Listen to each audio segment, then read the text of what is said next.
Every day at Sierra, you'll find top brand apparel, footwear, and gear for 20 to 60% less than department and specialty store prices. And during clearance time at Sierra, those incredible prices are 40 divided by 2.5, carry the 1, even lower. And when you shop clearance at Sierra, you can save a whole lot more on everything you need to get active and outside. That's a lot of saving. Epic brands, vast selection, teeny tiny prices. That's Sierra.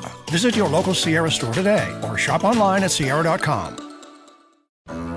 It's a historically hideous season. It's our 100th ugly house. And if these walls could talk. Do you cry a lot? I do.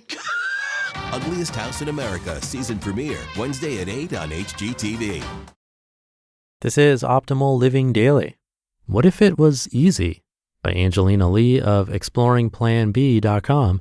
And I'm Justin Malik, your personal narrator, reading to you every day, including holidays. And with that, let's get right to our next article and continue optimizing your life. What if it was easy? By Angelina Lee of exploringplanb.com. My husband has a few home pants that he only wears around the house. You know, the kind that are made from soft, comfortable material and seem to survive years beyond their intended lifespan. The other day, I noticed that the drawstring from the waistband of one of the pants had come out, leaving the waistband loose and saggy. I'll restring your pants for you a little later, I offered, silently adding the quick task to my mental to-do list. What's the best way to restring it? My hubby asked, not wanting to be a burden. I have a great method, I quipped. I secure a large safety pin to the end of the string, and then I guide the pin through the narrow opening in the pants and all along the waistline. It makes it much easier. Oh, really? That's pretty smart, he replied. I smiled, admittedly a little chuffed that I had this golden tidbit of knowledge that would set me up for efficient success.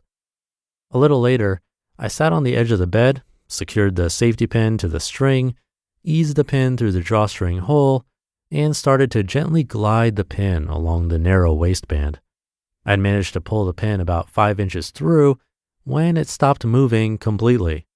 No matter how I tried to maneuver or manipulate the pin through the fabric of the pants, it wouldn't budge. It wouldn't move forward. It wouldn't move backward. I even tried yanking on the rest of the drawstring that was still on my lap, but nothing happened. Puzzled, I studied the fabric around the spot where I knew the pin was lying inside. I could see tiny bits of the pin through the outside of the pants. The safety pin had opened up. Each time I tugged at the drawstring, the pin gathered more and more fabric from the pants, effectively rooting it right where it was. I closed my eyes so that I could concentrate, and I tried to visualize exactly what was going on inside the waistband and to use my fingers to free the pinned fabric and force the pin closed so that I could pull it out. Nothing worked. The more I fiddled with it from the outside, the more I managed to muddle the inside. After a few minutes, I was fed up. I took a scissors and made a small incision at the spot where I could feel the tip of the pin below the fabric. I was then able to pull the pin and the entire length of the string through the little hole. I stared at the pants and string in my hands.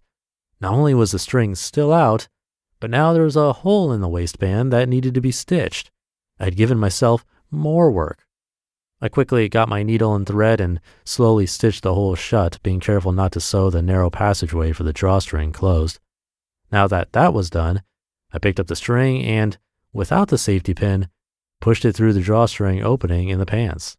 I then carefully continued to guide the string along the entire length of the waistband and all the way through the other drawstring opening. And that was it. Without the use of any external aid, I was able to restring the pants in a matter of seconds. Simple as that. As I watched the restrung pants, I couldn't help but wonder how many times I had done this in other areas of my life. How many times did I approach a task with professed experience and strategy only to overcomplicate the whole thing? How many times had I relied on external aid because I believed that what I inherently knew or had wasn't enough? Or worse, how many times have I looked at something, anything, as difficult, and then on that assumption alone not even attempted it, fearing that I just didn't have what it took to get it done? The answer? Far too many times. I've come across a useful question recently, and one which I love to ask myself and others now. What if it was easy?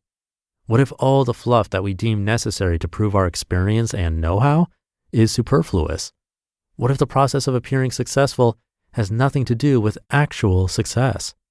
What if that thing that we are overthinking and putting off because we don't believe that we are good enough is attainable?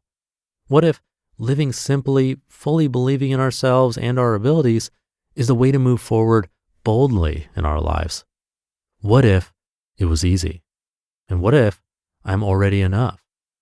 The more we sit with these questions, the more we dismantle the things that seem too big or too hard or too unattainable for us. The more we sit with these questions, the more we discover just what we are capable of, if only we believe in our ability and in ourselves. The more we sit with these questions, the more we see that we already have everything we need in order to move forward in our lives. We are already enough. What if it was easy? What would you do then? What would you try in that case? What can you do now?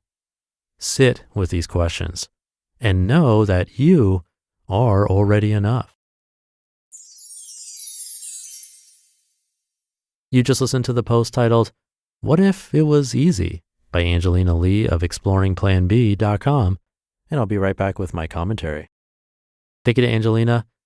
This idea of sort of rethinking and sitting with these questions about things that we do on a regular basis reminds me of the idea of beginner's mind. That's basically where you drop expectations and preconceived ideas about something so that we can look at the situation with fresh eyes and a more open mind, which is exactly what it was like the very first time we did that activity. I remember first learning about this in college, and I found it to be actually very impractical because we're very wired towards efficiency and productivity. So to take a task that we're familiar with and almost start over with a fresh pair of eyes can feel like a huge waste of time, especially when it's something pretty trivial and small. But this can really help us get out of certain ruts in relationships, in tasks and activities, like I mentioned, experiences, possibly even with anxieties, since those revolve around expectations and preconceived ideas. And all that's really required to do is simply paying more attention. Instead of going on autopilot through a task or a meal or while driving, anywhere really, we can focus a bit more, and you never know what good will come from it. With that, thank you for listening. Have a great rest of your day, one with maybe beginner's mind, and I'll be back tomorrow where your optimal life awaits.